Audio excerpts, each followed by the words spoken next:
treading a pipe.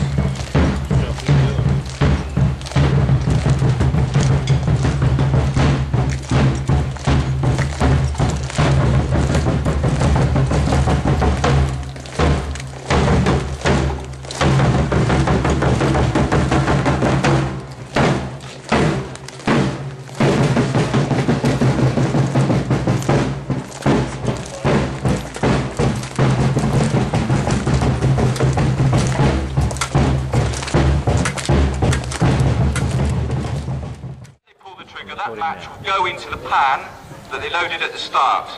God and blood! So at the moment they're now ready to fire the musket.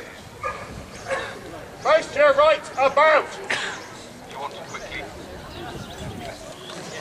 Right, it's going to be a bit of a bang in a minute. They're going to fire from the air. If you want to get a photograph, wait till you hear the sergeant shout, fire, and then push your shutter then. Freeze out! Yes! Fire!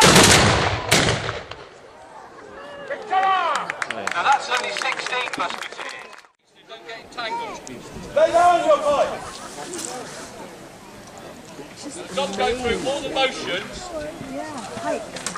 using a pipe. Yeah. Now, if you look at the pipes nearest you that the sentries are using, you'll see they're 16 feet long. You've got a steel head, a couple of metal bars on it to stop covering chopping the ends off them. Under your pipe!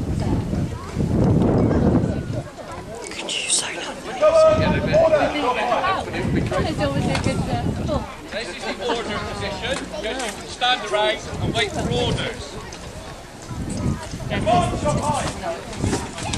if you want to advance upon the enemy, you advance it in the air. You might notice you're going to have trouble going through trees and things doing the air like this. Shoulder your pipe! And on a longer march, you put them on your shoulder. Now, if you were going a very long distance and you knew the enemy weren't near, you'd probably put them on a wagon. The soldiers would walk behind the wagon. Port your pipe! Now, if you want to go through a gateway or a portway, you port the pipe like this. The pipeman can see where the point is and go through an archway or a doorway. Advance your pipe! Order your pipe! Now, see some of the pikemen are wearing armour. That's because their main job is to fight other pikemen and to fight cavalry. The cavalry are armed with swords and pistols. And the breastplates and the backplates are meant to be pistol-proof, as are the helmets. They won't stop the musket ball, they'll go right through the pikeman, right through his armour and out the other side. Trail your pipe! But some pikemen think, I'm more likely to be shot at than stabbed, so I chuck the armour away, because I spend more time lugging it around on hot sunny days doing nothing than I do actually fighting. Cheek your pipe!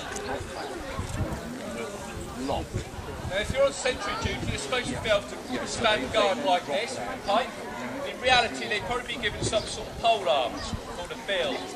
Recover and charge your pipe! If you're suddenly attacked, this is the battle position. Pikes aimed at the face of the enemy, and you march towards them.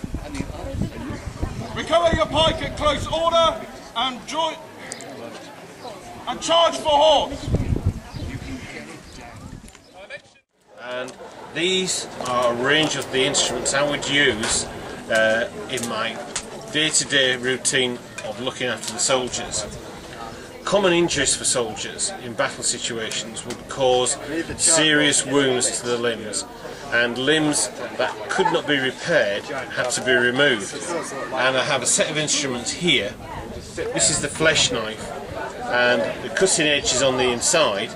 And as you can see, it fits around the arm and equally the leg, so it cuts all the way through the flesh, cutting in a circular motion. Once we're down to the bone, we use the saw. The flesh would be drawn back up the bone and cut through the bone itself. The flesh is then allowed to travel back and down along the bone, and the whole wound can be sealed with a hot iron.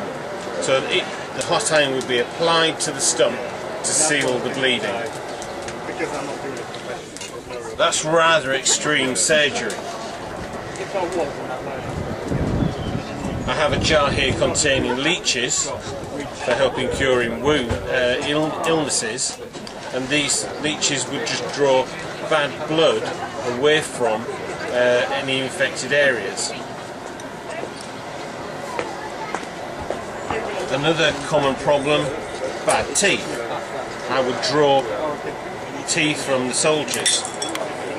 I would cover all their day-to-day illnesses. These are my surgical instruments. A lance for lancing abscesses in the mouth. Pliers for removing the teeth. And a simple tooth to hold the mouth open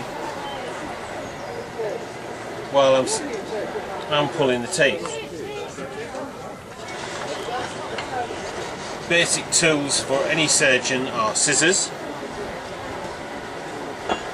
the tongue depressor, this would be made of pig's rib, my surgical knife for cutting the flesh, tweezers for removing foreign bodies, a probe for searching for bullet wounds, so once you've been shot you actually have to find the bullet, so you probe the wound. Another probe, once an operation is underway, you search the body, you move organs, veins, arteries out of the way so you can search the operating site. Retractors. My assistants would hold the wound open while I do the surgery inside. With bullet wounds, you need bullet retractors. These are duck-bill retractors because of the bill-shaped end, but they grab hold of the bullet and will not slip while I'm pulling it out of the wound.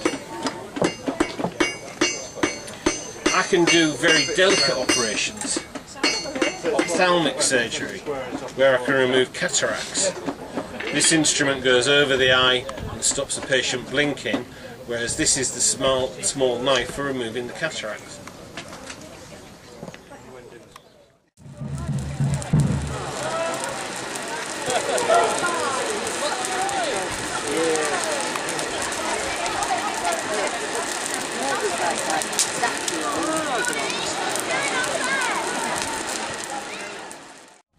So all you do is you just cut that off, and then you just pop those extra bits back in and remelt them down again. So whereas this one wasn't quite enough, you could probably get away with that as it is. You probably wouldn't bother melting that down again because there's no real point. What's it made out of? Lead, is it?